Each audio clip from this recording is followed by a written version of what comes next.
Ladies and gentlemen, thrilled to have you here for another epic debate, as this is going to be a wild one, folks. Forgive me. It's a discussion just to set the record straight.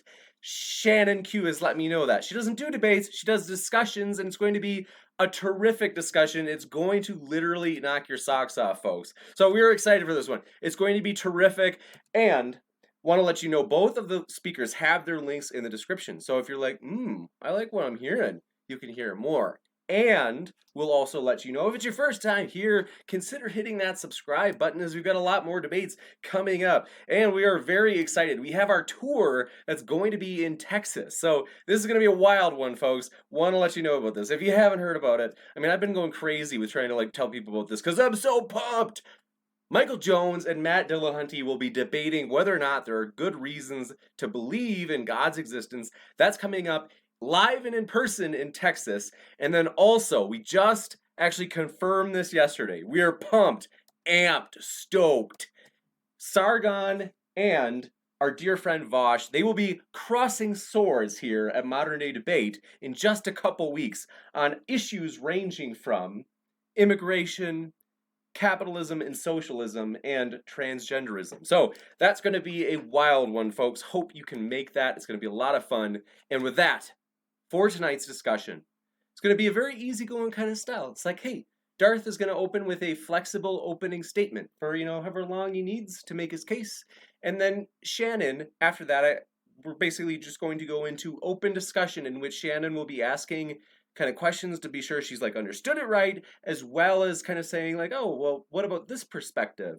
So if anybody, I got to tell you that, folks, Shannon is, if anybody's diplomatic, it's Shannon. Nobody's better than Shannon, I can tell you that. So it's going to be... I'm so tired. By the way, you guys, I'm so thankful because I have to say thanks to Shannon. She honestly helped us out. I don't deserve it. So thank you. I screwed up. I told Red Venture it would be tomorrow. I told Darth it would be tonight. And then it was like, oh, wait, no, I've screwed this up. And Red's like, I can't do it tonight. And so I was like, Shannon, can you bail us out? We're in trouble. And she said, fine, I'll help you. So I am so... That tone of voice. No. That was the exact tone of voice. I was typing just like that. I made that part up. But we're so thankful. So with that, I want to say thanks again to our speakers for being here. Thank you guys both for being here. It's a pleasure to have you. Thanks. Oh, thank you. You betcha. So Darth, with that, we will set the clock for a 10 minutes, roughly 10 minutes. But as you said, you don't have to use all 10 minutes, and the floor is all yours. No, I'll need 60 seconds. The triune God of the Christian scriptures, who exists, who created this world, has revealed himself through natural revelation, all of creation. The heavens declare the glory of God, Psalm 14, Romans 1. And he is the necessary preconditions for all viability of facts and intelligibility of facts, and the denial of which leads to complete metaphysical collapse and unintelligibility, absurdity. Gosh. That's it. You got it. Well, thank you very much. And with that, we will launch right into open discussion. Okay, that's an interesting opening statement. Perhaps I'll start, for the sake of promoting discourse, with one of the reasons that I myself find it difficult to hold to the perspective of Christianity, as I was a Christian, or I suppose theism in general, but this might pertain more specifically to Christianity, which is more relevant to you. And that's the conceptualization of the soul. I studied a bit of cognition, and I have a very difficult time reconciling the Christian conceptualization of what constitutes a soul with the actuality of the constitution of the material brain and the effects that can have, as well as trying to discern at what point in time during evolutionary progression we became, in his image and were donned with a soul. So taking into account what you said as your own individual perspective, that, you know, God revealed himself to you in a way that you personally feel as though cannot be false, how would you address something like that? Or would you be interested in discussing something like that? Because that's something that's of massive interest to me. Well, I didn't say that I personally received a revelation. I'm referring to God's natural revelation in all of creation. God has constructed this world in such a way that all facts give clear testimony to that there's an ultimate creator. And then I mentioned special revelation is by which God communicated with various individuals throughout biblical history. And he caused the biblical writers to write down objectively and accurately the exact message that he intended to convey about who he is and what his plan is. In regards to the soul, from a biblical perspective, the soul is the immaterial aspect of man. Man is dualistic. And upon death, man continues in immaterially conscious existence until the general resurrection. So that's interesting to me. I can give you some of the reasons that I find it difficult to reconcile that, because this, like I said, this is something that's incredibly fascinating to me.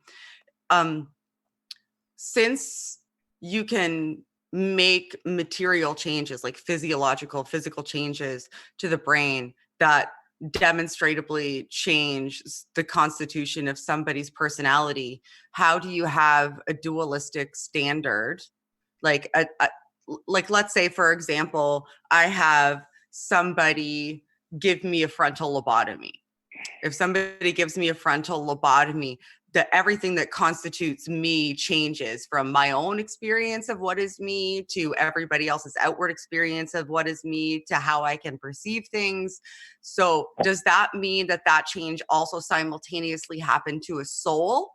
Or is the soul that is you separated from the body in a manner that mandates that the part of you that is you in the soul realm is no longer instantiated in the body and they're separate? And if that's the case, then why retain the body? Like there's a lot of questions that follow from that for me. So do you have a perspective on that? Well, my view is that the soul interfaces somehow beyond our comprehension with our brain and our physicality. The fact that there's an impairment somewhere in our brain doesn't mean there would be an impairment in our soulless consciousness, but with our ability to interface in the physical world. There's no problem from a biblical perspective on the model of man if somebody has brain damage where they can't work their brain. When they die, they'll be in complete conscious existence. When their soul is retained with their body, their soul interacts somehow. God's created interfacing. But what I find it curious, as an atheist, what basis would you have to believe that the world around you works in any regular way? That's an interesting shift.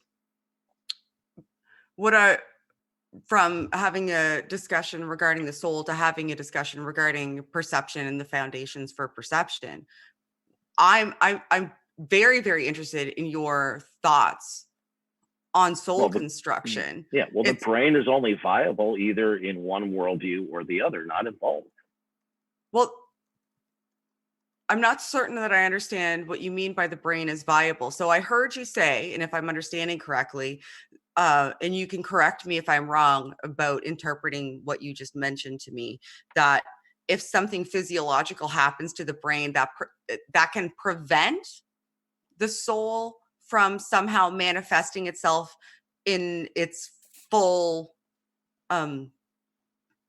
embodiment. So in the Christian worldview, I can have physical impairment that's either permanent or temporary that does not allow my soulishness, my soulish consciousness to function insofar as I can't do so physically. Like if I had a severe flu or I'm coming back out of anesthesia, whereas a frontal lobotomy would be on the extreme end of it. There's no problem for this in the Christian worldview. So I want to make sure I'm understanding you fully and accurately. So are you saying that you can make physiological changes that affect the soul?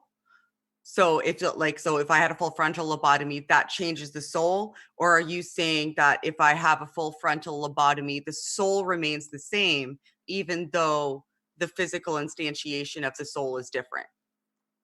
Oh, I would believe so, because we have indication from Scripture that people are fully conscious when they die, when they go on and await Judgment Day.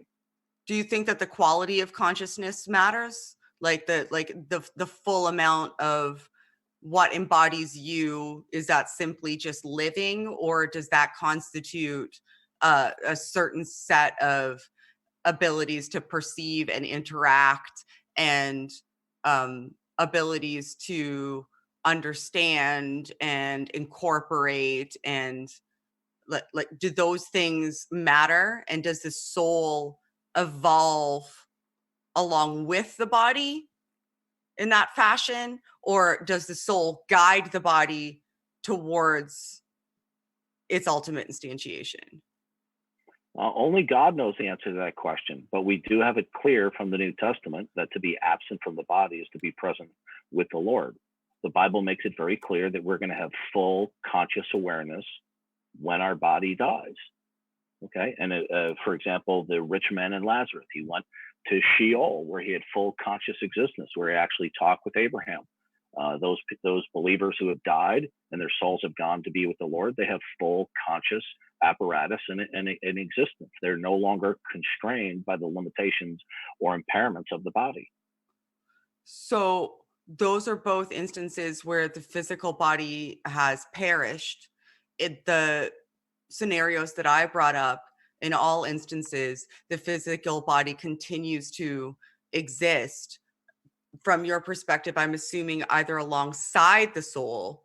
So what's of interest to me, and perhaps I can articulate this more clearly, is if you have a physical impairment that in some way makes it very difficult for you to function, but you're still physically alive, something like a lobotomy or a coma, or whatever. Lobotomy is probably the better example because it actually has physical impacts on your neurological structures, like your cortices or your frontal lobes, not in great shape after a lobotomy. So does the soul itself change along with that physical impairment, or does the soul at that point in time remain distinct from you?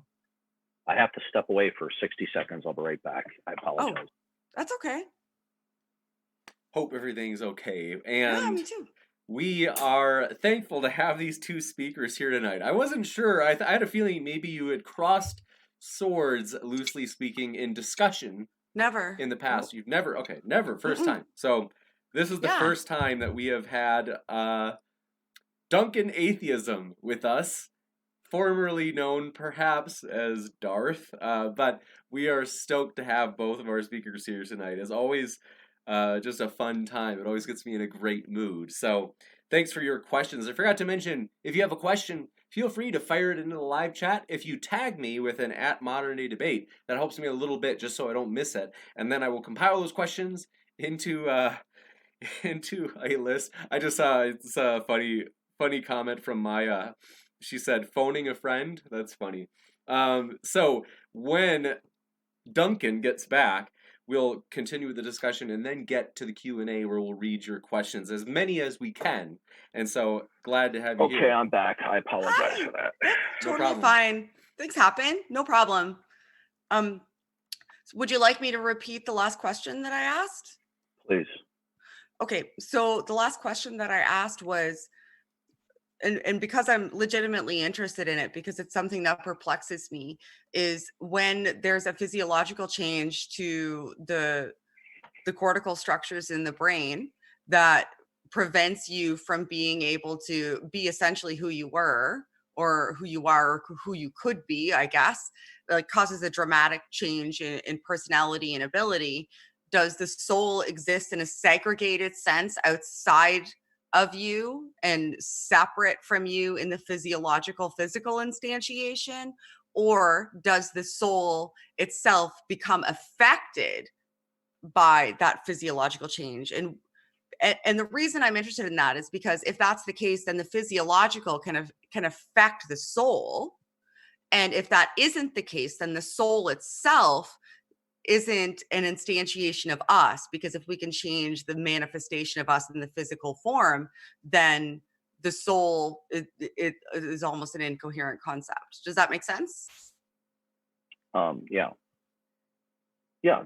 When there's damage to the body, whether it's your brain or your foot, it limits your ability of your soul to interface with the physical world. I don't think it's that complicated.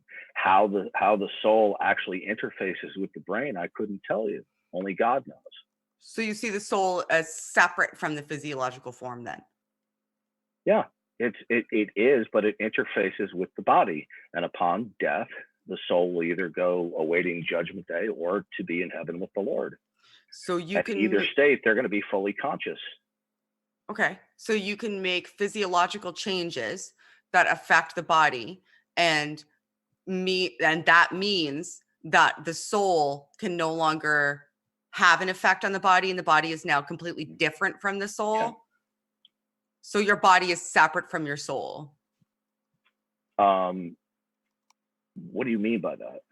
Well, and follow my logic here, because it's potentially flawed. I'm not particularly smart or clever. If your soul is you and this physical instantiation is also you, and you see it as like a dualistic perspective where your brain is essentially the interface mechanism that allows your soul to instantiate you through your body, and then you can make a physiological change to your body that halts the soul from being able to do that, the physical instantiation of you is no longer you anymore if the soul is segregated, if it's separate. Now, if the soul is separate, then your body doesn't matter anymore once you make a physiological change. And the drastic physiological changes make sense. But then how do you account for the smaller physiological changes? So how do you account for learning something and those physiological changes in your brain changing the constitution of your soul? So either the soul has influence on your brain, or the brain influences the soul. And I don't see how it can go both ways until it's not convenient. That's not something that I'm concerned with. You're not concerned about your soul? No, I'm not concerned about the precise mechanism of how the soul and the brain and physicality interface. Why aren't you concerned with that? I'm not, because that's in God's purview of understanding, not mine. But you told me that earlier that you had revelation regarding truth that came directly from God in a way that you could that it was absolutely had to be true. So if you have revelation regarding truth, like, shouldn't this be within the purview of what is true, what's important? Like, isn't who you are essentially kind of like the most important thing? Like, maybe I see it differently. Like, who I am is kind of the most important thing to me, and how I manifest myself, how I deal with the world, how I interact with reality, how I engage with people. All of those things are probably the most important thing that I can be concerned with, how I affect people.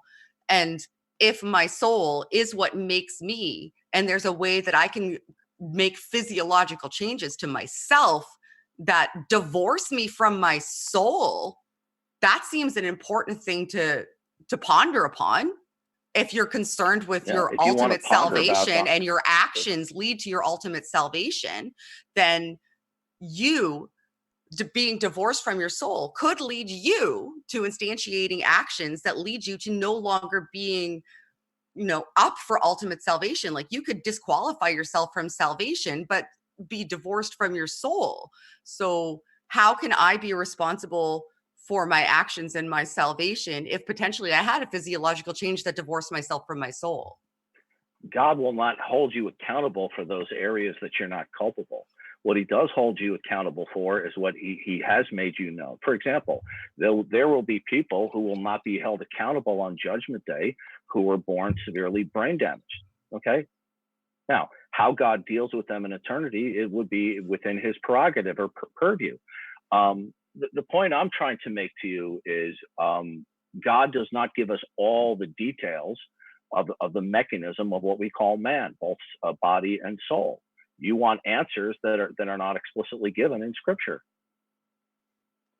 Well, certainly, absolutely. I want answers, just generally speaking, irrespective of whether they're explicitly given in Scripture, especially if you're concerned with Scripture. And one of the things you're concerned with is salvation, and you're admitting to the fact that there can be physiological changes that divorce you from a soul. Then you have to recognize that there's a spectrum of physiological changes that takes place, and you have to recognize the line. It would be very, very important to say, is the line a lobotomy? Is the line some sort of head trauma? Is the line, imbibing? What does all of this have to do with worldviews? The topic that was going to be on was atheism versus Christianity. Are you taking the opposing point of view, or are you just intrigued about the nature of man and biblical theology? Well, if Christianity is true, then the soul is real. That's one of the linchpins. And salvation is the most important component of Christianity, I would imagine, or at least one of the most important components of Christianity. And if you can't be culpable of your actions at a certain point, you need to determine what that point is. That should be of absolute and paramount importance. So that's one of the reasons that I am no longer a Christian, is because I couldn't find that point. And as a Christian, I'm assuming that it would behoove you and be important to you to explain to me why I should be a Christian. And if that's the linchpin of my deconversion, it would be absolutely imperative that you be able to articulate this to me if you would like me to be a Christian, which I think is one of the mandates. Well, what I'd like to know from you is, since you are no longer a Christian, that you hold to the falsity of Christianity. Is that correct? I hold to the fact that it's difficult for me to buy into Christianity. I can't say with any degree of certainty that it's absolutely false, but I can articulate to you the reasons why I find it difficult to hold to and don't hold to it myself. Okay. And I did just do that. Okay. But I feel as though we're deflecting from that. So you don't. I'm not deflecting it. I'm not deflecting at all. This is strictly on topic.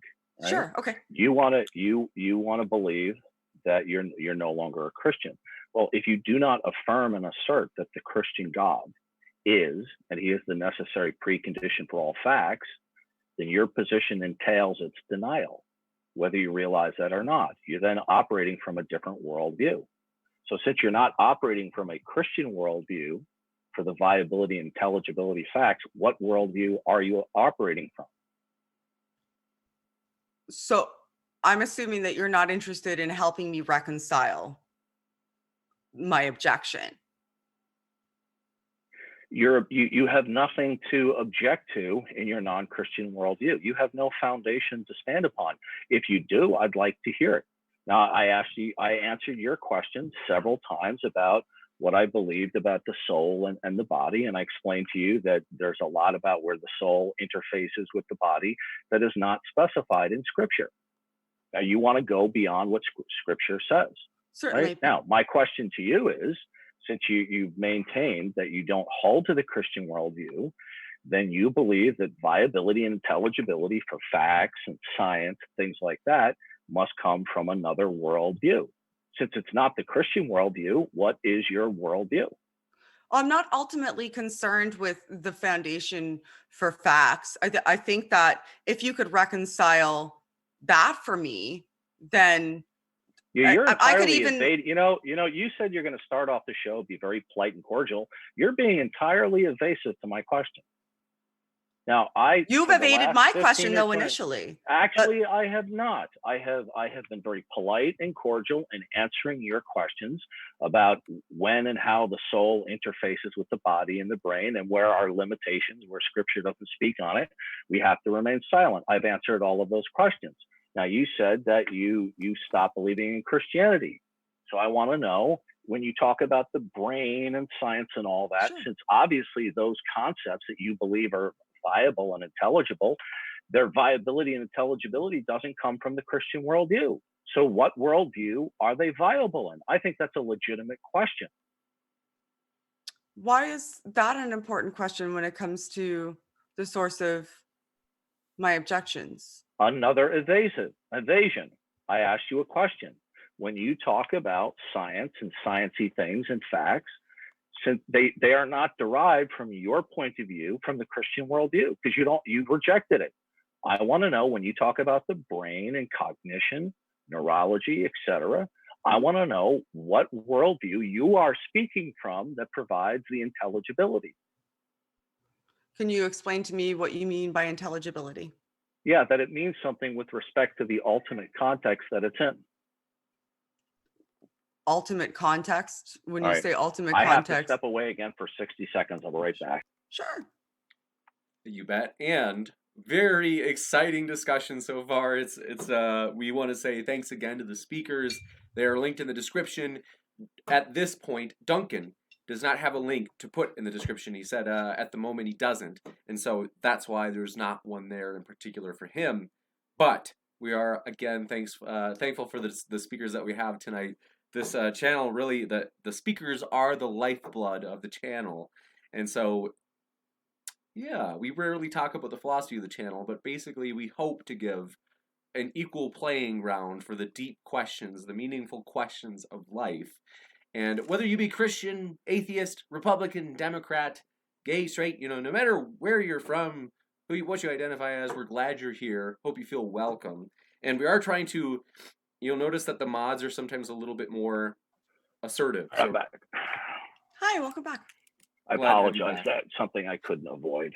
Okay, No so problem. what I'd like to know is, since you have made it clear that you no longer accept the Christian worldview, how does the concept of brain and neurology and cognition, how is that intelligible in your worldview? What is your worldview and how does it provide for that? Yeah, and I asked you what you meant by intelligible, and I can't remember your response. Do you mind repeating it? Yeah, intelligibility for a fact or a proposition is that it means something in its wider and ultimate context. So when you say wider and ultimate context, that's also confusing to me. What is the nature of reality? That's the ultimate question. Nobody really knows what the nature of reality is. I mean, several people assert that they do. How do you know? I'm not sure. I don't really know. Well, you just asserted. Maybe I could be wrong about that as well. Now you contradicted yourself. That I could be wrong, and then I also you said nobody knows. Oh, okay. Maybe somebody knows. Okay, well, which it? Nobody knows, or maybe somebody knows. I'll go with maybe somebody knows. Maybe somebody knows what the ultimate nature of reality is. Okay, so you have no ultimate frame of reference or model of reality that will provide for the intelligibility of when you talk about facts or science or history? No, I don't think so. I think that the only real presupposition I have is that I'm having perceptions of something that I constitute as reality and perceive as reality. How would that be meaningful in a world where all events are chance and spontaneous? Oh, I'm not certain. It would depend by what you mean by meaningful. If you would have to qualify meaningful for me. If all events are just simply spontaneous occurrences, would talking about your sense perception be meaningful and intelligible? It would be meaningful if you garnered something from it. Yeah, I don't think you understood the question. In a world where all events are simply spontaneous and not the result of causal succession and laws of nature, why would invoking sense perception be meaningful in a chance world? It would be meaningful if you were able to garner something from it that allowed you to make sense of what you were perceiving, I suppose. I don't think you're understanding the question. Sense perception, is that a result of causality? I'm not sure what you mean by a result of causality. This is fascinating. Is sense perception causal succession? Can you explain what you mean by causal succession? I'm not philosophical at all in nature, so you're going to have to walk me through it like a small child. One thing causes another. Okay, when you talk about sense experience, are you just talking about thoughts that you have in your head? Or are you talking about touch, taste, smelling, and hearing? Well, touch, taste, smelling, and hearing are thoughts that you have in your head. If they weren't thoughts that you had in your head, then you wouldn't perceive them. That's not what I'm saying. I'm saying, are you referring to causal sequencing, such as touch, taste, and smell when you talk about perception? Or is perception simply limited to the chronology of thoughts in your head? The chronology of thoughts in your head isn't necessarily something that I understand as being. Tell me what you mean by perception. Oh, okay. So when you have a perception, like which perceptual system would you like to discuss?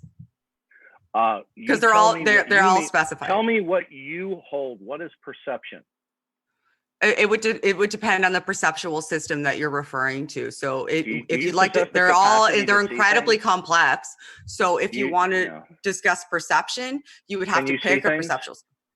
Yes. Oh, would you like to talk about visual perception? Okay. So do you believe that the world around you, that there is causal sequencing resulting in a phenomenon with your eyes and your retina and then your brain? See, a lot of that doesn't actually make sense when you look at sensory perception, particularly visual perception. Like the words causal sequencing, when you look at how visual processing operates, doesn't make a great deal of sense. You're not addressing my question. You're being I'm attempting to, because you wanted to talk about perceptual cognition, and we can talk about visual perceptual cognition. I could talk about that all day, like proximal and distal stimuli. I'm sure you can. But what I'd like to know is how is sense perception intelligible in your worldview? What is your worldview, and how does it provide for the intelligibility of individual facts, including sense perception or anything else? What is the nature of reality that provides for the meaningfulness and intelligibility of any individual facts? Oh, okay. So you're talking about proximal and distal stimuli potentially when it comes to visual perception. No, right? I'm talking about a metaphysical worldview. You reject and you deny the Christian worldview, where God, excuse me, I got to get a thing of water. That's okay. Sure, take your time. You reject and deny the Christian worldview as a framework upon which facts can be invoked. I want to know what the worldview is that you can invoke any facts at all. Whether it be dogs, cats, trees, or eyesight. Did you want to talk about how I quantify visual perception? I want to know what your worldview is. What is ultimate in your worldview that provides for any dependent or derivational states such as facts? See, a lot of those are fantastic, like in interesting words, but I think they're intended to like kind of lead me towards something, but they ultimately don't. There's no specificity in them. Perhaps do you have a worldview? Do I have a worldview? But I think everybody does ultimately. Okay. I'm not sure that what is my worldview? I don't think anybody can fully articulate a worldview, like to fully articulate how you perceive and enact your self, like your perception of yourself in reality, to be able to articulate that in a concise and succinct format. Do you believe in causality and laws of nature? Can you explain to me what you mean by causality, and then I'll happily answer it. That there's a cause and effect relationship in the chronology of events, and among those chronology of events, there are regularities and continuity. So, are you saying causality means that, like, cause and effect? Like, if I hold up this chapstick, like I'm interacting with it? It's really simple. Did you eat dinner tonight? Yes. Why? Because I was hungry. Okay. Why would eating resolve your hunger? Because I've experienced hunger in the past and I've eaten and it resolved my hunger. Okay, so there's a cause and effect relationship with events then. There's a perception. There's a physiological perception. Okay. I have the physiological perception that I'm hungry, and I have the experience of being hungry. And in the past, when I've had that experience, I seek out food and it satiates that hunger. So when I'm satiated, I cease eating. Are you telling me that you do believe in cause and effect? I'm telling you that in this particular instance, in the example that you've used, the way I would justify eating would be that I've had previous experiences. Do you believe in cause and effect? Do I believe in cause and effect? Yes. I believe that we have perceptions and that I there know are that. You don't have to I keep on invoking perception. I think you're being entirely being evasive and No. filibustering. Let's just 1 sec, just to be sure that we get like the full explanation from Shannon for what she's like, her perspective in particular. Let's just let it go to the point where she's like, has a period on the statement. This is what's intriguing to me. So I was very, very excited to come in here and have a conversation, but I don't actually feel as though that's your ultimate motivation. When we initially started talking, you mentioned your perspective, and I brought up the soul because I was legitimately interested in having a dialogue about it. And I feel as though, even though there's questions ultimately that I had previously that weren't answered in regard to that topic, it was ultimately shifted. And this could be wrong, but this is my perspective of the conversation and how I'm feeling about how it's going, is that you have been attempting to elicit a specific response set from me in order to lead me in a certain direction that allows you the opportunity to have a planned response set ready. So it's not really a conversation. It's you continuously either interrupting me or asking follow-up questions that could potentially lead me towards a designated answer that you're ready for, so that you have another available response set that leads you to your ultimate conclusion of this conversation, which was potentially predetermined before we went in. Did you have a predetermined conclusion before we went in of how you wanted this conversation to go, or were you legitimately interested in having a dialogue with me about the things that I think? I'm interested in having a dialogue on the show. I was invited on here to discuss Christianity versus atheism. Were you given that information? I was asked if I wanted to come on and have a conversation with you. And I believe that having a dialogue, Christianity versus atheism, the thing that I brought up initially, which is what sparked the conversation, which is what I was hoping that we would have a dialogue about, is, my perspectives about why I'm an atheist versus why, you're a Christian, and my questions about this. Why are you an atheist? You're doing it again. This is fascinating. I feel as though you're... Yeah, don't listen, Shannon, I consider that entirely rude and passive aggressive. Okay. And I consider that cheap. And now you're putting me on the defensive. Don't give me this psychobabble psychoanalysis. Okay. I asked you a question, right? Why are you an atheist? And then you're turning it into a little verbal game. Because I have difficulty reconciling the soul. You're playing a little game. You're playing a little game, and I don't appreciate it. And I consider it passive aggressive. I ask you why you're an atheist. Because I have difficulty reconciling the soul. How does it follow that you have unanswered questions and difficulties that there is no God? Because I have difficulty reconciling the soul. Repeating the same answer doesn't answer my question. But that is the answer to your question, though. How did I am an atheist? One of the reasons I am an atheist. Could you repeat back to me my question I asked you? Why are you an atheist? Okay, no, repeat it to me, and also. I said, how does it follow that you have unanswered questions or difficulties about the soul and the brain that there is no God? Because you want to get me back to. That's interesting. Okay. Because you want to get me on a path. This is what I was just saying. Again. We're doing it. Yeah, again, no, here we go again is absolutely right. It's fascinating. You don't want to have a dialogue with me about my actual objections and concerns. What you want to do is get me on a path. Listen, Shannon, I asked you a question. That's a manipulation tactic. Oh, you're talking about interrupting now with a big smile on your face, and you're I am. Me?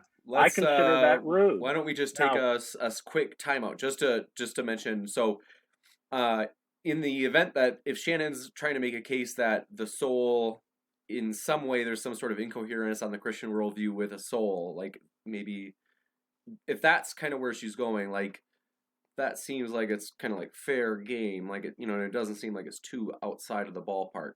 At the same time, like I can see how Duncan, I know where you're going, and yours is within the ballpark as well. So I think that, I might be wrong about this, but I think you guys are both within the ballpark of like the, so if we get back to that might be most substantive. Yeah, I'd like my question to be answered. How does it follow that because you have problems with the concept of the soul, that it follows from that there is no God? You are an atheist, right? Yes. Good. How does that follow that there is no God? Because if you've referenced the Bible prior, right? The scriptures. I'd like to know from your point of view, since you are an atheist, how is it that there is no God? Because if there is a God, there should be a soul, because that's a concept from the scriptures. And I don't believe it's plausible.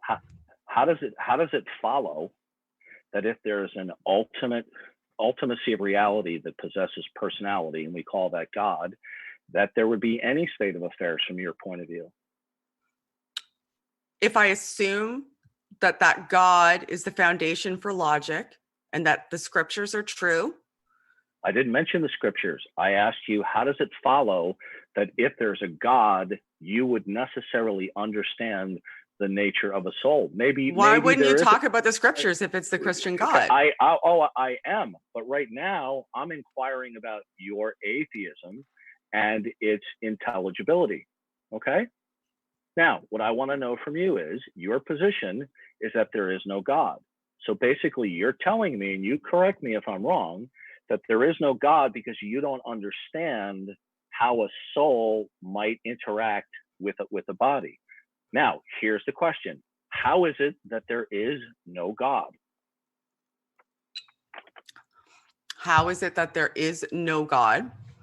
Because one of the tenets of the God that I'm speaking about, that was dictated by him, was that we would have a soul. And if one of the tenets that was dictated by God is that we have a soul, the soul should be a coherent concept, and I find it difficult to make it coherent. What you're addressing is a difficulty with the Christian God vis-a-vis the soul. That would not entail atheism. Atheism is the denial. But it would discount Christianity. Are you discounting Christianity? Are you saying did I just disprove Christianity? No, you didn't do anything. Oh, okay. So you're not fighting for Christianity, then you're fighting for a deistic perspective. What you've just done is you've answered a question I didn't ask. Now, atheism is not the disbelief in some gods. Mm-hmm. Atheism is not the disbelief in the Christian God. Atheism is the disbelief and denial of all gods. So since you are a self-proclaimed atheist, I want to know how it is there is no ultimate creator God. Oh, you could potentially slide me into a deistic perspective, but I wouldn't worship that God because whatever.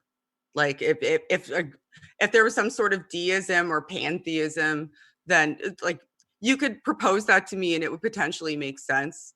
And I would say, so are you abandoning your atheism right now? Have you now converted to a deist?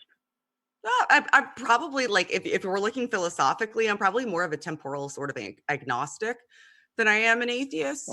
Agnosticism is indirect atheism. Okay. Sure. Okay. Fine. Okay, I'm suspending judgment on the proposition. You're not suspending judgment on it. I'll explain to you why. Oh, I'm going to ask you a simple question. Sure. Do you affirm and assert that God, a personal absolute creator, is the necessary precondition of all facts? You just said a personal absolute creator, though. That wouldn't be a deistic perspective, and that's kind of like smuggled in there a little bit, I think. Okay, Shannon, you're evading the question. No, you said personal, but we were talking about deism, and you're attempting to refute agnosticism. Okay. The personal one, I refute that. No, personal for sure. Okay. So you do not assert that God is the necessary prerequisite for all facts? God in general? No, whatever. No. You don't assert that. Okay, good. Then facts are viable and intelligible without the necessity of God. That's your position. Sure, with or without, whatever. Okay, that's an outright denial of the existence of God. I said with or without. That's not an outright denial. That's a suspension. No. Let me explain to you why that's incorrect. That's a common mistake, right? Oh, okay. People say, oh, well, I'm not saying I don't know. I asked you a very specific question. I said, do you assert and affirm that God is the necessary prerequisite for all facts? And you said no. Is that correct? No. Do you assert and affirm that God is the necessary prerequisite for all facts? Yes, I did. Yes, I do. How do you know that? Okay, he revealed it. Now, do you assert that God is the necessary prerequisite for all facts? Oh my gosh, this is great.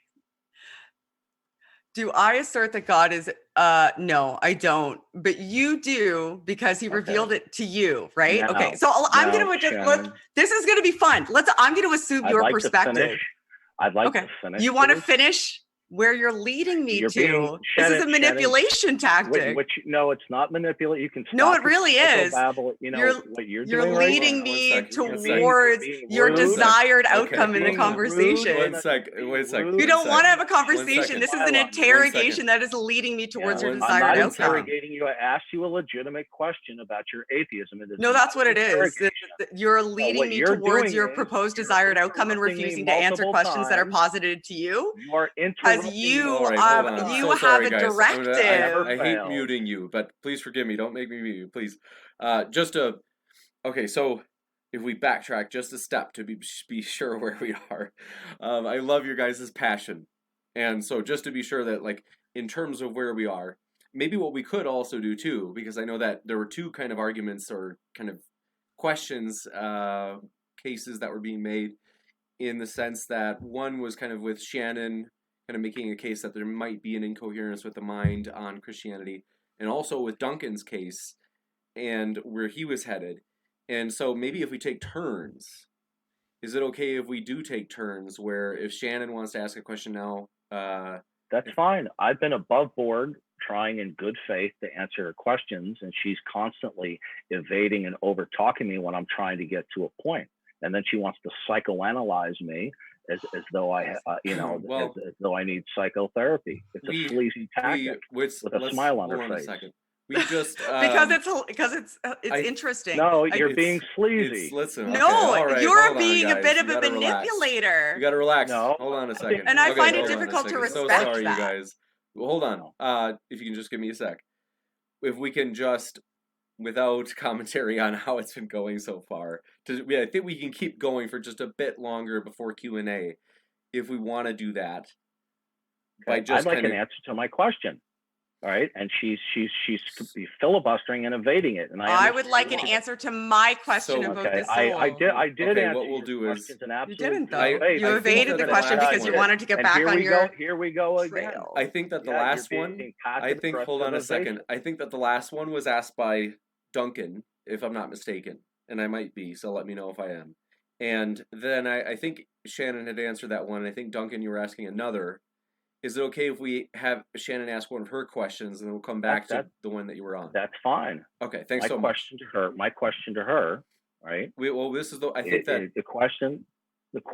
last question I was asking her, when I asked her how is it that there is no God, I'm still waiting for an answer to that. She said because she doesn't have an answer about how the soul would interface with the body, that it doesn't follow from that there is no ultimate creator God. And I'd like to know from Shannon, how is it that there is no creator God? Her position entails the falsity of all God concepts. So how is it that God is false, Shannon? I explicitly stated that you could potentially get me to a deistic position, but that it wouldn't necessarily matter and that I wouldn't worship that God. So you're no longer an atheist? No, I feel as though I'm legitimately, from a philosophical perspective, more of a temporal agnostic, where I don't refute the existence of any potential God. I more so don't believe in any proposed God that has been presented to me. I've already explained to you why that's incorrect. That's the second time you've repeated the same response. What we're going to do. But then you've repeated the same question. If you already explained to me why it's incorrect, why did you repeat the question? Because you're being evasive. I do want to get one of Shannon's questions in now regarding the spirit or the soul on the Christian worldview possibly being incoherent. So if we can jump back to that one, and then I promise we'll come right back to your question, Darth. I'm hoping this will diffuse it a little bit, so we can keep. You know what I mean? I'm not certain that necessarily. I think she's very uncomfortable about answering. Hold on, I know, but I'm not uncomfortable at all. I answered it honestly. Shannon, now is a good chance. But I'm not fulfilling I'm not fulfilling the necessary responses in order to lead in a specific direction. And I think that might be what is ultimately frustrating to you, which is why you threw it back on me potentially by saying that I am dishonest. One of the reasons that I'm smiling is because, and you're interrupting. Oh, okay. So evasive. You said some other things about me earlier. I can't remember them verbatim, so I won't assert them. But you cast aspersions on my intentions. And one of the reasons I think that you may have done that, and this is from my perspective, so that you can know how I'm feeling in this conversation as I'm interacting with you, which is an important part of dialectical approaches, is that you're attempting to lead me down a specific path. And the reason is because you have a sort of set of scripted responses. And if one of those responses that I give doesn't hit, instead of exploring what that means to me, what you intend to do is ask another series of questions that leads to, until you ultimately get a response set that allows you to progress along to your ultimate outcome. And that is a little bit frustrating and potentially a manipulation tactic that is something that while you're calling me evasive, I've actually answered your questions honestly in so much as I understand them as coherent to me. And when I asked for clarification, you've called me evasive, but that was actually just me asking for clarification so that I can ensure that I'm answering them honestly. So now we're clear how you feel. So do you now affirm there is a God? No, I don't affirm that there is a God. Okay, then your position entails the falsity of God. Oh my goodness. It goes right Are you afraid to defend your atheism? I mean, I see you regularly on YouTube, proclaiming you're an atheist. So are you still an atheist? Yes, I would say colloquially, yes, but philosophically, I'm more of a temporal agnostic. Okay, well, I explained to you that that's incorrect, okay, because you do not affirm and assert that God is the necessary prerequisite for facts. That non-assertion is an indirect denial. Are you aware of that? Fascinating phrasing. Are you aware of that affirms that what you just stated is ultimately correct? And that my response are you aware of it? Wow, your dialectic approach is really, really fascinating. Like your choices, like when you say, are you aware of that? You're affirming what I just said is accurate. Are you aware that I was No, because it wasn't really a question. It was a veiled assertion. Which is really, really fascinating. Okay, so can you ask me the same question without "Are you aware of that" at the end as an actual question? Stop with the shtick, Shannon. You can stop with the. You think I have a shtick? That's amazing. Okay, you guys have some natural. Hold on 1 second. You guys hold on 1 second. All right. You want to do the psychoanalysis? 1 second. That's so cool. You guys. You think I have 1 second. All you want, like a schoolgirl, but you're being. I'm just like a schoolgirl, just like a silly schoolgirl. I don't know why you're bothering with me. Well, listen, God is a worldview, okay, where it's the creator-creation distinction. If you do not affirm it, then you deny it. There's no escaping this, okay? Either you affirm that the ultimacy of reality is a personal creator, or you are deriving intelligibility without that. You keep smuggling in personal. You keep smuggling in personal. That's an interesting word choice too. Does anybody ever dissect your word choices? Like they're very calculated. It's actually really, really interesting because you keep smuggling in personal, and you also say things at the end of your, like when you're talking to people, you say, do you understand that? Or you don't understand that. And those are very explicit choices in dialectic approaches. So that you can make sure that your position entails the falsity of God? Does your position entail the falsity of God? Does my position? No, because I'm open to yes, it does. Counter. That's so fun. You're telling me what my position is now, but you're also telling me you're not a manipulator. 1 second. And that you don't have a script or a shtick. I'm trying to be in a conversation with you. No, you're writing a script. This is amazing. Forgive me. I got to interrupt you guys. Just forgive me. I think that we had there.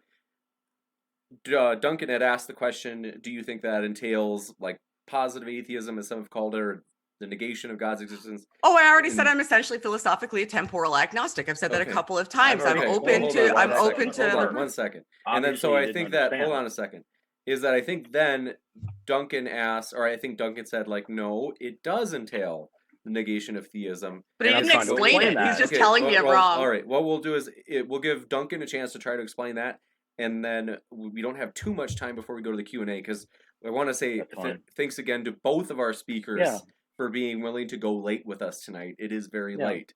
And it is. It would have been more productive if we didn't have the psychoanalysis shtick and performance. We've got no, it's not even psychoanalysis. It's dialectic approach analysis. It's just really a fascinating concept. Yeah. No, it really is fascinating. Okay, let's see. What we can do is go ahead and being rude with a smile on your face doesn't cut it, Shannon. What we'll do well, is, I can't see what your face looks like, so there's that. But I'm not being rude. You are. No, you are. You're being manipulative, which is de facto rude. More psychobabble. Okay, what we'll do is, if Darth asking you questions about your position. Duncan, no, you can say whatever you like about me. You're attempting to manipulate me in a conversation, so your assertions regarding my intentions actually are of no consequence to me. I hate to do this. Forgive me. I muted both of you. Sorry about that. Just for a second, so now would be a good chance, Duncan, if you want to ask the question regarding, if you want to explain how Shannon's position actually leads to a negation of theism, this is a perfect chance, because otherwise I understand your concern about the way the discussion is going or has gone. Fair enough. Well, that's what I've been attempting to do. Okay, we'll give you a shot right now. She wants to do her psychoanalysis. So okay, well, hold on. All right. Ready okay, for it.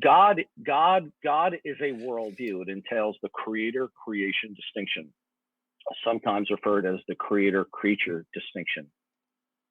You will be either operating from that foundation, or you will deny it as a worldview. Okay, whatever worldview and its ultimacy and its dependent states that you do not accept, then you deny it in virtue of the law of excluded middle.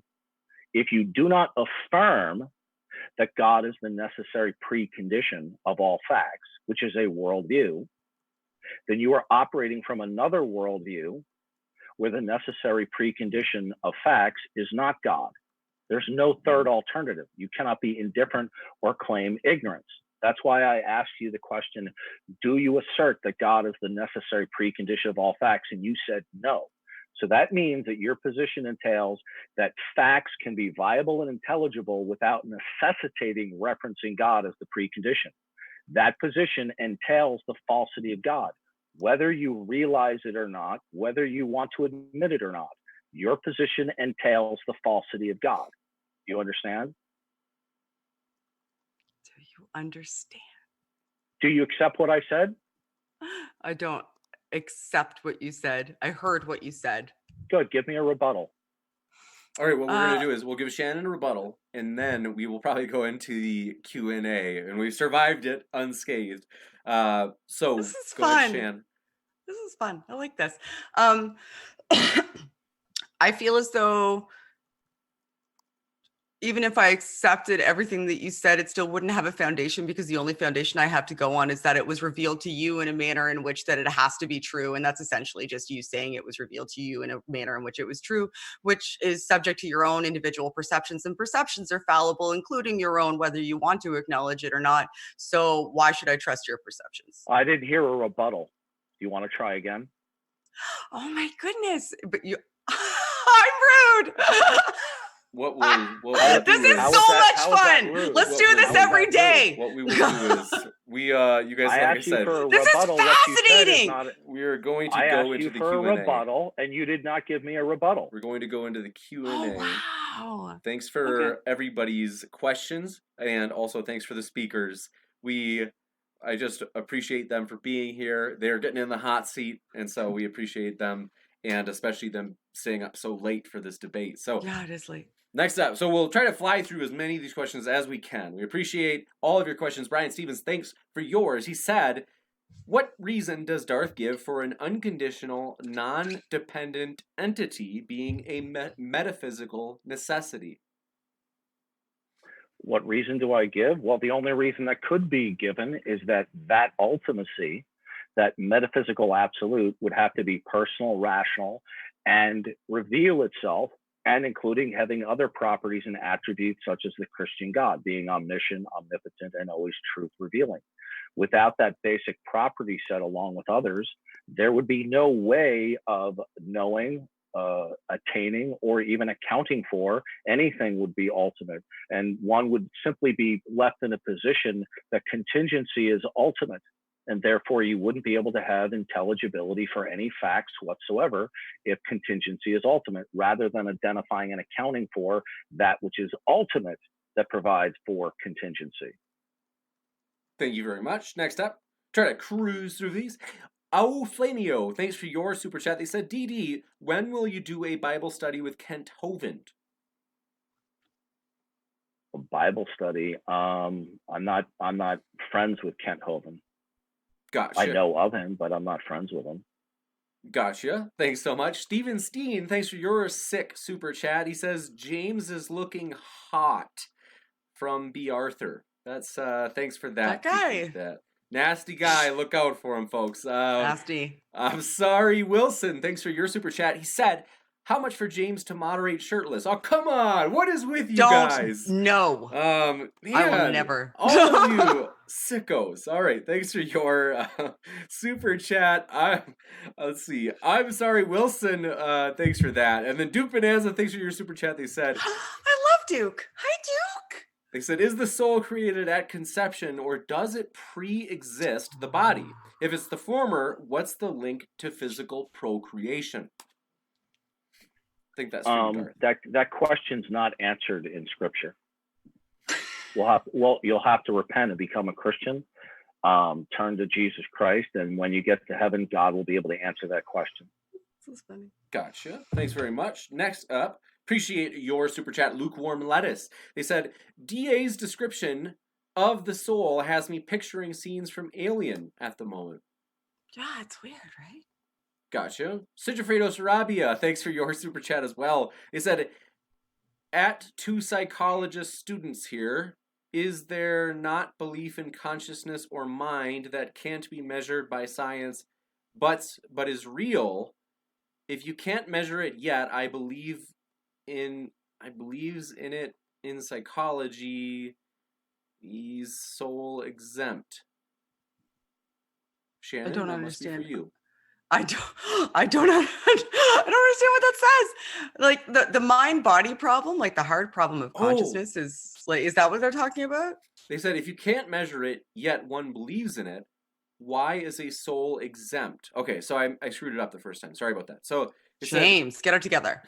It said, is there not belief in consciousness or mind that can't be measured by science but is, quote, real? If you can't measure it yet, one believes in it. If you can't measure it yet, one believes in it. Why is the soul exempt? Why is the soul exempt? I'm still not certain I understand the question. So why is there not belief in it?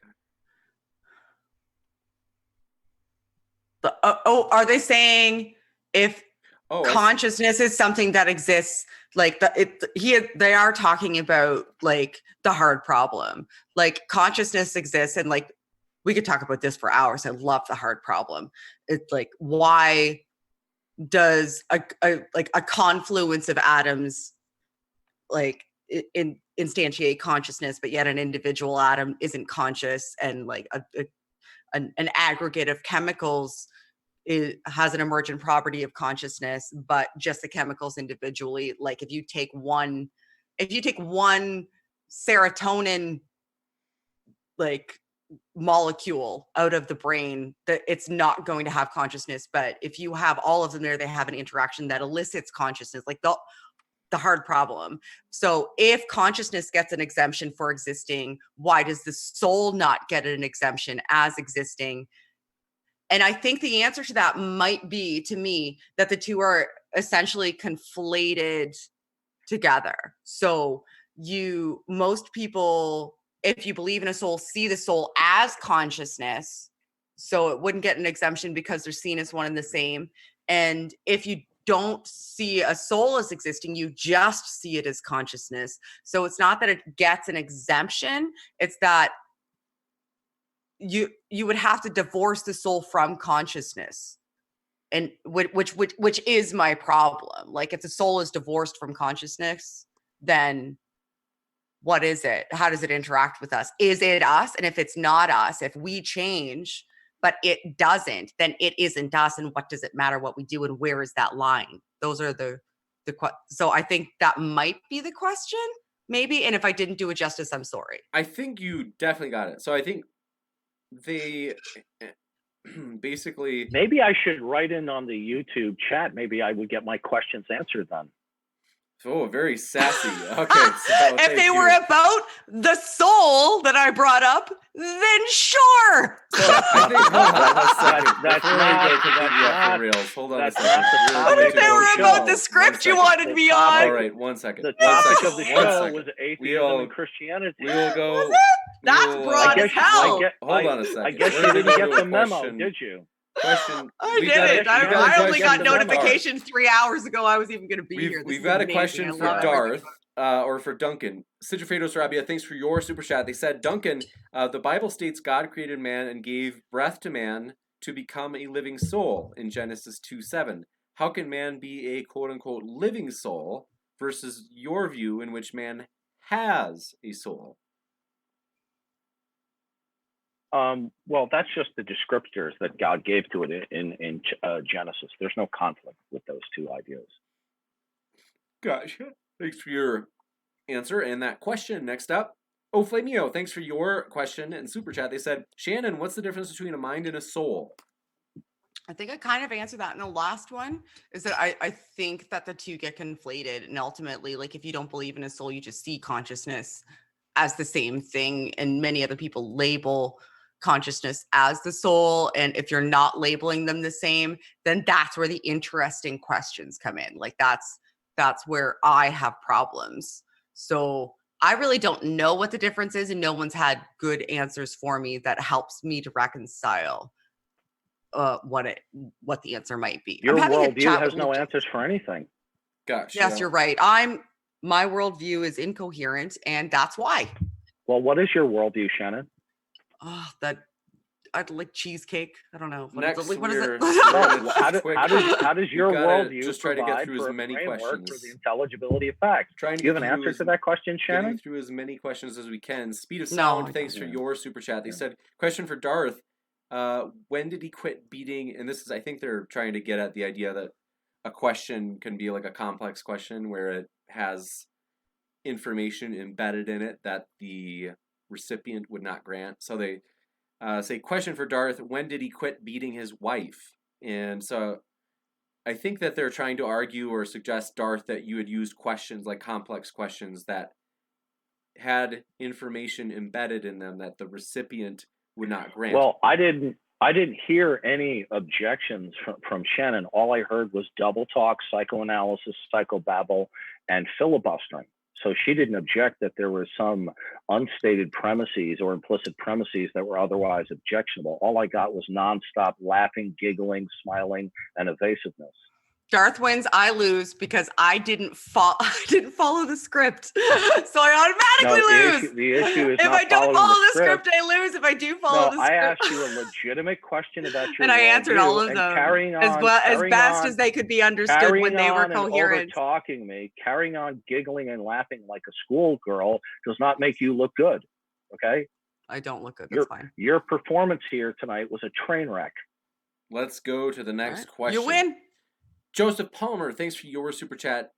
James, this is one of your best. It's definitely one of the debaters' best. We give all credit to the debaters whenever you enjoy the show. So thanks to the debaters. They're the lifeblood of the channel. And glad you enjoyed it, Joseph.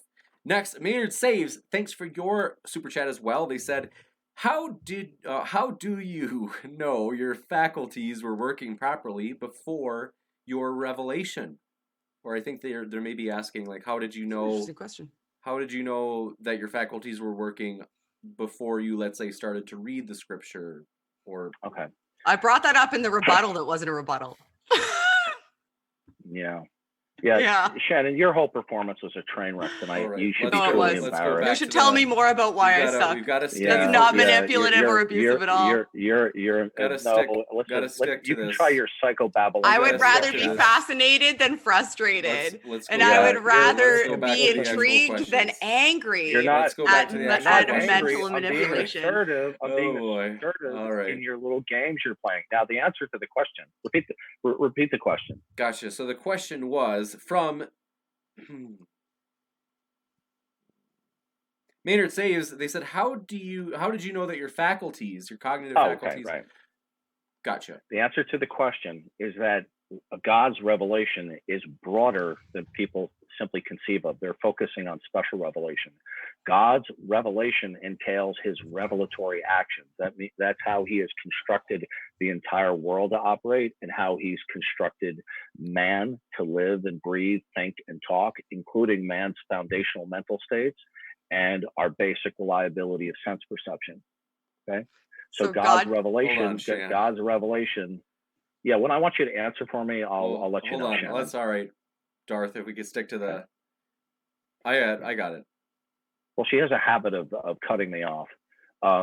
So the reason how I can know anything at all are through God's revelatory actions in creation, including my foundational mental states.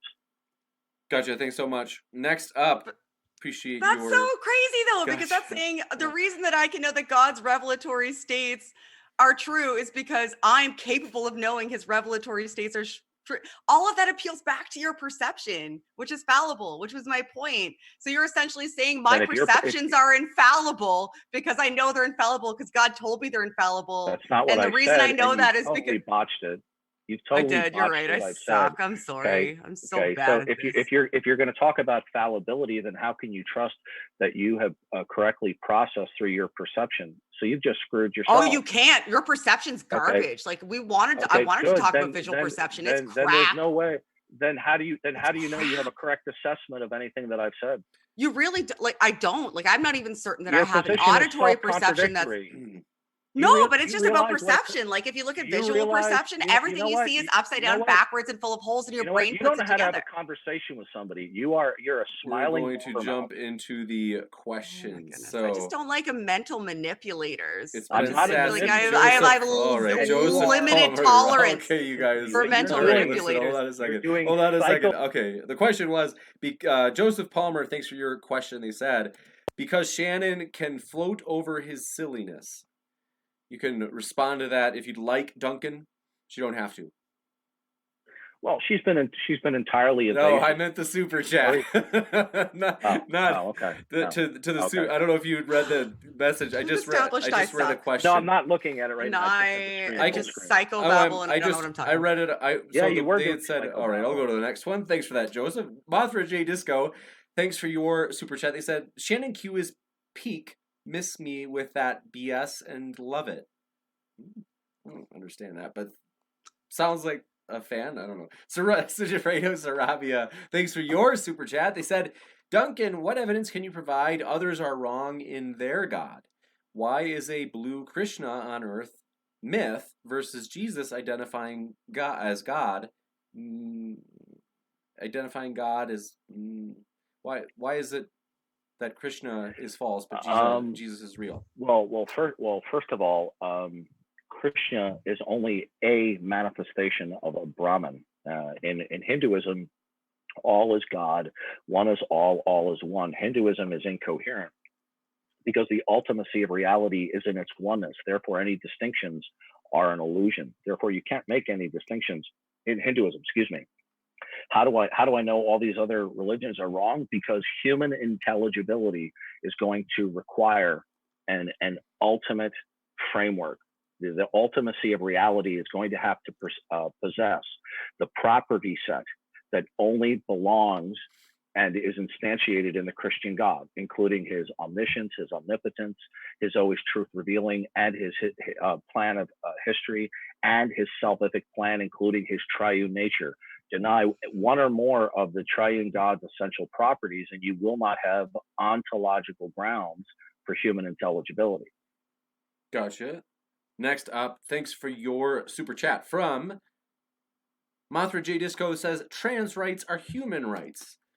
We appreciate Yeah, you they are. being here, Mothra. And if you are trans, we're glad you're here. We hope you feel welcome. Florida man, this isn't psychobabble, not even close, dude. Oh, thank you. I think it's psychobabble on full display. Gotcha. Next She up. couldn't answer the question, so she has to go to psychoanalysis. Next up. I didn't answer the questions, but I can do both. You were almost entirely. And psychoanalysis sucks, but like I'm not a Freudian. Like I'm not a big fan of Freudian analytics. Using that loosely, not so strictly. like when you say psychoanalytics, you understand that the perspective of psychoanalytics is a specifically Freudian perspective, and I was using it loosely. And perceptual cognition specifically. Well, no, when you use it, but there is really no. Okay, it's okay. Sorry, doesn't matter. Psychoanalysis can be used formally or loosely, Shannon, and you know that. Well, psychoanalytics is a very specific. Okay, that's fine. You guys have true friend chemistry. Michael W. Roble, thanks for your super chat. They said, "Is Duncan aware that Shannon is a psychologist, so it's not psychobabble; it's actually psychological observations?" It makes no difference to me that she has a degree in psychology. She was still employing a tactic of psychobabble in order to evade my simple and fair questions about her worldview. I was pointing completely straight. I'm talking. Okay. Yeah, you are. I would appreciate that you not overtalk me for the umpteenth time as a diversionary tactic. You're quite rude. Now, I was completely transparent throughout the conversation with her questions toward me about my worldview, how it relates vis-a-vis to the soul or the body. When it came time for me asking questions about her worldview, she then immediately went into her little shtick of psychoanalysis and psychobabble, trying to evade my simple questions about her atheism. Then when I questioned her about her atheism, oh, I'm not an atheist anymore. I'm some kind of a deist. Gotcha. Next. That's not what I said. No, I want to respond to that. No. I want to respond to that. Actually, I didn't say I'm not. I said colloquially I'm an atheist, but you could easily get me to a deist position, I think, and ultimately philosophically, I think I'm more of a temporal agnostic.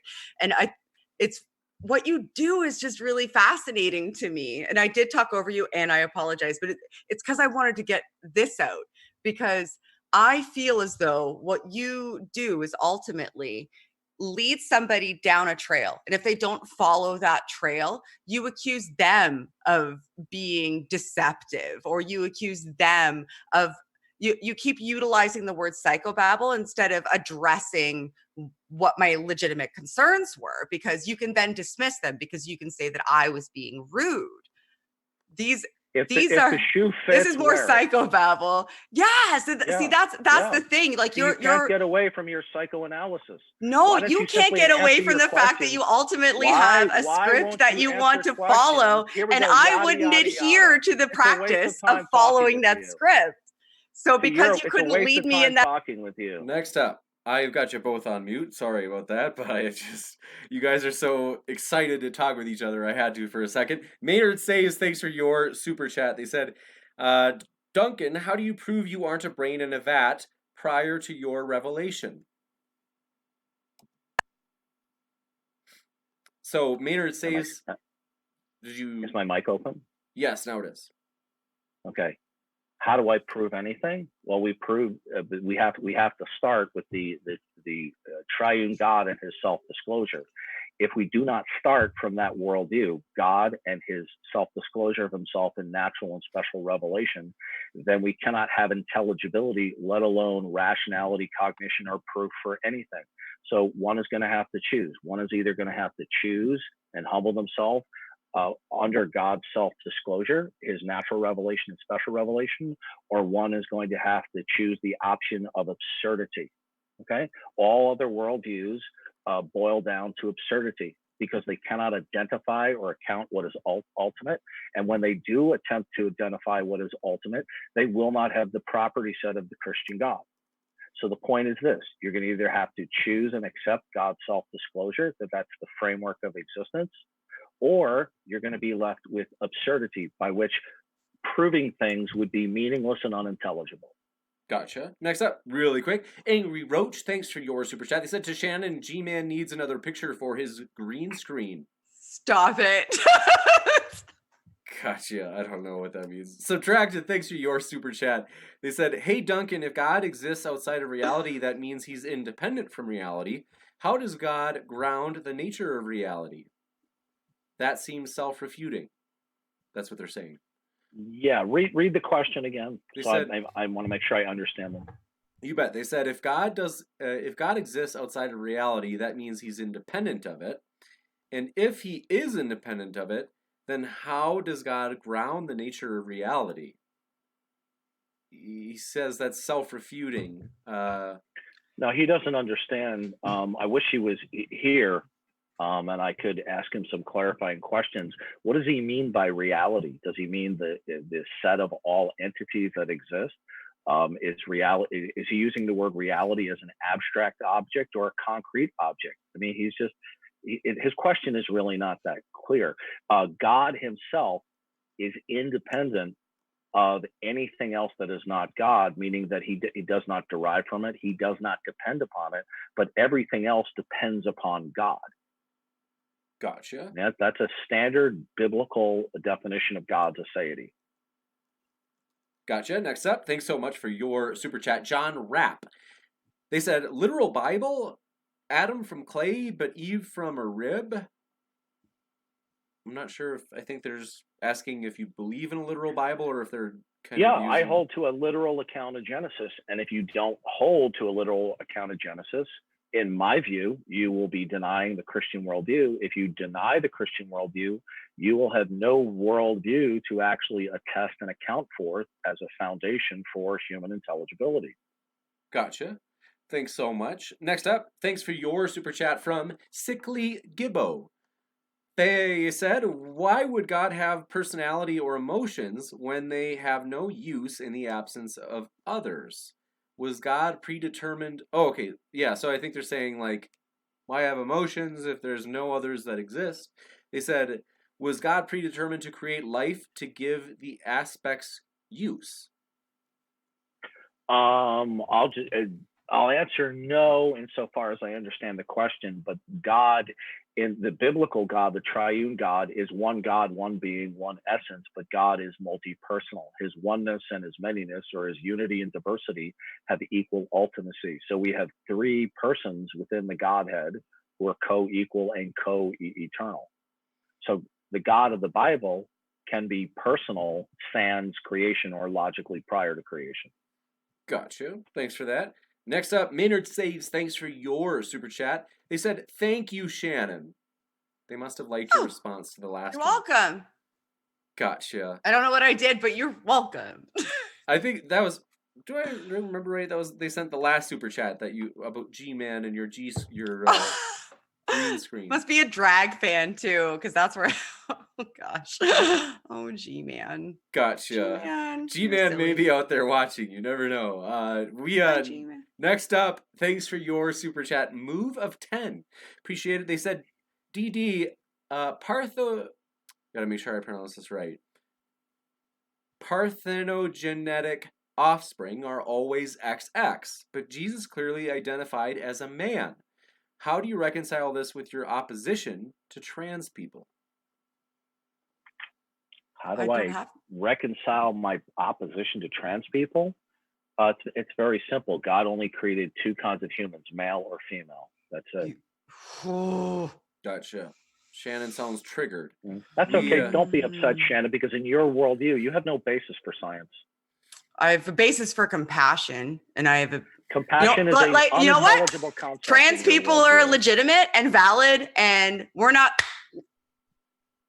Where does that ethical imperative derive from? Next Shannon? up, really quick, before we get down move on before I lose my shit. Go ahead. New road. Okay, well, you already have subtracted. Thanks for your question. No, I haven't. Subtracted. We appreciate your super chat. They said, "Can you give a coherent definition of God?" I think that'd be for you, Darth. A coherent definition of God. Well, I'll give a brief definition of God. It can never be exhaustive because only God can know himself exhaustively. But God is an unembodied mind who is eternal, without beginning, absolute, unconditionally non-dependent, and the creator and sustainer of all things that begin. In addition to that, he's omnipotent, omniscient, always truth revealing, holy, righteous, just, and so on. I could go on and on, but that's the briefest definition. Gotcha. Thanks for your super chat from Stupid Whore Energy, as she likes to call herself. She said, Duncan, would you be open to formally debating Jack Angstreich? The answer is no. Jack is what I consider somebody who has mental and spiritual problems, who's an internet stalker. You better cut it out right. You better cut it out right now, or I'll pound you. I hit the wrong button on the soundboard. I'm sorry, guys. Okay, next up. Thanks for your super chat. I'm a big dumb animal. Okay, Speed of Sound. Thanks for your super chat. They said, Shannon, you are now the God I believe in. You nailed this guy tonight. You have a fan out there. And hi, Speed of Sound. That's. I wasn't looking to nail anybody. I'm just legitimately. The smile was because like I enjoy fascinating nuances of dialectics. Like, I guess he likes train wrecks. Next. Okay, you guys are so sassy. See, like that!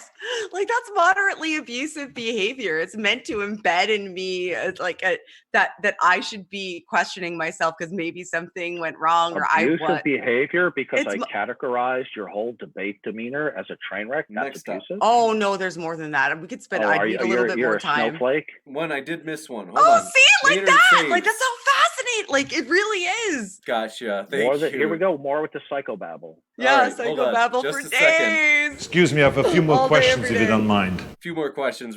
Maynard says, thanks for your super chat. They said, Darth, explain how the Trinity is coherent. The Trinity is coherent because God reveals to us that his oneness and his manyness, his unity and diversity have equal ultimacy. If one does not accept God's self-disclosure of his Trinitarian nature, that his unity and diversity have equal ultimacy, if you reject that, then you're going to have to answer the question, what is the nature of reality or the universe? Is its ultimacy in its oneness or in its manyness? Is its ultimacy in its unity or diversity? And whichever one you choose, how do you derive intelligibility of that, from that? You won't be able to. So the God's unity and diversity are coherent. We may not be able to comprehend it exhaustively because we'd be God, but the non-acceptance of God's unity and diversity and being reflected in creation will result catastrophically in metaphysical incoherence about the universe. Gotcha. Next up, the end. Thank you so much, everybody, for being here. It's been a pleasure. I was mentioning earlier when Duncan was on a break for just a second, I was mentioning that you notice maybe the mods are a little bit more aggressive, but it can be aggressive in a good way. I hate how people sometimes think that's like a bad thing inherently. What I want to ask is, if you guys, what we're trying to do is we still want to keep this very laissez-faire attitude with the live chat in terms of only bringing the hammer down on hate speech. However, we do still want people to enjoy their time in the chat because you can call people things that aren't hate speech that will make them not enjoy their time in the chat. That makes sense, right? So if you can meet us both ways, or if we can kind of meet halfway, where if you can not be, 99% of you are awesome, you're always just pleasant, you're dialoguing and it's not abusive, but maybe like 1% once in a while. And it's kind of like it fluctuates. So like sometimes it's, Bob is one of the 1%, the dreaded 1% who's abusive. And sometimes it's Sally. And sometimes, so if you guys want to just help us out by being friendly, like toward the speakers, especially because it's like, they're so, they're giving their time, they're just like hopping in the hot seat for us. And so, but also other people in the chat, of course. So we appreciate it if you can be as welcoming as possible. We've got a lot of super chats that just came in the last like 8 seconds. So gracious, thanks. I'm tired. Yeah, we've got to let the speakers go. So let's see. Forgive me. I hope people saw that I said that we got to close the Q&A intake. So We want to let Shannon go, and then if any of these are for Darth, we can read them to him, but he may also have to go because it's super late for him. So thank you guys for being here. Thank you. Am I supposed I to? can stay for additional questions if you want. I do. I'm really sorry. It's 20 to 1 and I've been up since 5 a.m. because I was coaching soccer this morning for the community. So I'm really sorry. Thank you for having a conversation with me. I know it was contentious and I know you don't particularly like me very much after, but it was fascinating. So I appreciate it. And perhaps we can talk. I don't dislike you personally. I dislike your antics on the show here today. I think you were rude and invasive and sleazy. Interesting. All right. Again, that's interesting. I will leave you with me graciously thanking you for having this dialogue and appreciating that may have been your perspective. I can object to somebody's behavior without mine. disliking them personally. Fair enough, as can I. Everybody have a lovely evening. Be good to each other. Elevate the discourse. Thank you, James. Thank you very much, Shannon. Duncan, have a good night. Have a nice night. Always a pleasure. Take care, Shannon. Thank you very much.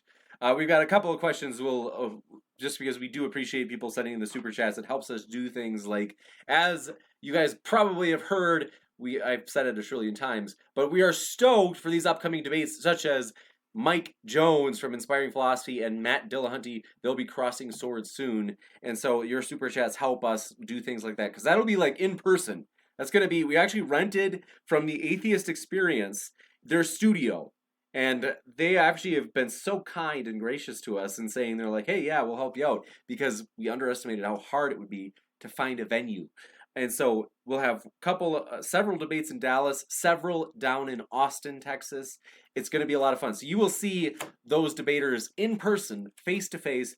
Hopefully, Team Skeptic doesn't punch Nathan Thompson during their flat earth debate. But really quick, these super chats, I'm going to read through them really fast. John Rapp, thanks for your super chat. Appreciate it. They said, has not mankind matured and learned enough to not need gods anymore? Are not our morals now superior to those claimed to have come from God? If you want to respond to that, you may, Duncan. You don't have to. Oh, yeah, that's simply a rejection of the existence of God as the ultimacy of reality and the ground of all dependent facts. So what this gentleman is left with, what he doesn't realize with, is that contingency is now ultimate. So rather than there be an ultimacy that is personal, that defines and prescribes contingency and possibility and impossibility, in his world, contingency is ultimate. Therefore, if he so much talks about the sky is blue or the red apple on the counter, it's not going to have an ultimate framework to ground that. He thinks it does, but because he hasn't taken it to its logical extreme as to what grounds everything. So he's in a state of a metaphysical incoherence. He's simply not aware of it because he's not analyzing his own worldview. Gotcha. Thanks for that. Katie Jakes, thanks for your super chat. They said trans people are worth more than any gods, especially the Jesus one with spelled with a G. If you want to respond, Duncan, you can. You don't have to. Yeah, transvestitism or whatever they want to call it is just, one perversion among many amongst humanity that's popular in Western civilization by the news media, academia, and the entertainment culture. But ultimately, we're all going to have to stand before God. We're all going to have to stand before Jesus Christ and give an account of our behavior. And either we're going to be repentant and have faith in Christ for the forgiveness of our sins, or we will stand accountable for our sins. Whether it's transvestism, homosexuality, adultery, lying, cheating, whatever, all of us stand equally condemned before God and in need of repentance and salvation in Jesus Christ. Gotcha. Next, want to let you know, Stupid Whore Energy, thanks for your super chat. She said, Duncan, how does God justify HOS beliefs? I think they're saying whose beliefs? I'm not understanding the question. I don't quite either. Stupid Whore Energy, if you have a way to let me know, I'm just confused by that. Thanks for that, though. You can just put it in a normal question and I will ask it. So let me know. What we were trying to do, though, as we talked about the mods, is we're hoping that just with only hate speech will you be deleted. You might, if it's like something like abusive toward one of the speakers, then it will be potentially deleted. Like, it's like, why? So, for example, someone called Shannon the B word tonight in the live chat. And it's like, why would you do that? Like, it just doesn't seem very fruitful or like substantive in terms of like attack her ideas. Fine, please do. But to call somebody the B word is just like, so the mods will be kind of like saying like, we want to have a culture that's a little bit more like not abusive, just that. And so we're probably going to ask you the protocol is we want somebody to just first ask you like, hey, can you help us out? We don't delete anything. We don't bring the hammer down unless it's hate speech. But can you not be as abusive, toward the people that are here? Next, thanks for your super chat, John Rapp. They said, could I have ranch with that word salad, please? John is not impressed with you, Duncan. What are your thoughts? That's okay. If they want clarification on what I'm saying, I've got to pack in just a short number of words, a lot of meaning. I mean, otherwise, I could just give sound bites and they could nitpick on that. What I said is it's philosophically and theologically rich. Maybe he doesn't understand it. I'm not intending to do a word salad or philosophy speak. I think it accurately sums up my biblical and philosophical position. Gotcha. People who are more familiar with the transcendental argument for God won't have any trouble in the way that I stipulated. People who are unfamiliar with some of these concepts may have a little difficulty comprehending it, but I'll be glad to explain anything you didn't understand. Gotcha. Stupid Whore Energy clarified. She said, Duncan, how does God justify his own beliefs? Well, when it comes to God's beliefs, from a biblical point of view, God innately possesses the truth value of all propositions, simply innately, because he's God. God's knowledge is, whenever we speak of God's properties or attributes, including knowledge, we're speaking of God analogically. Okay, we're taking things that we know of in our own experience and to express what God possesses. So from God's point of view, God's mind and or knowledge is what we would call theologically archetypal. They are the archetype of what all knowledge can and should be. Our knowledge is derivative of God's mind, which would be, theologically, we would say it's ectypal. Gotcha. Thanks so much. And with that, folks, I want to say thanks for being here. It's always a pleasure. We are going to wrap up, and let's see. So I am going to keep a close eye on the live chat, and let's see. Yeah, I mean, obviously, if there's anything racist, that's going to get just deleted from the live chat. So even if it's like trying to just, if it's supposed to be funny or satire or something, it's like, why you gotta make it, don't make us like play with YouTube's rules, where YouTube might be like, it doesn't seem like a joke to us, and then we're in trouble, and it's like, thanks for your nasty chat that, does that. So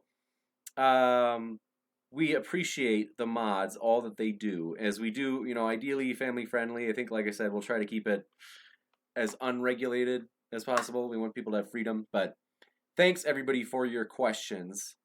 We're kind of sorting this out. Thank you for being with us tonight, Duncan. It's been a pleasure, especially thanks so much for your flexibility tonight.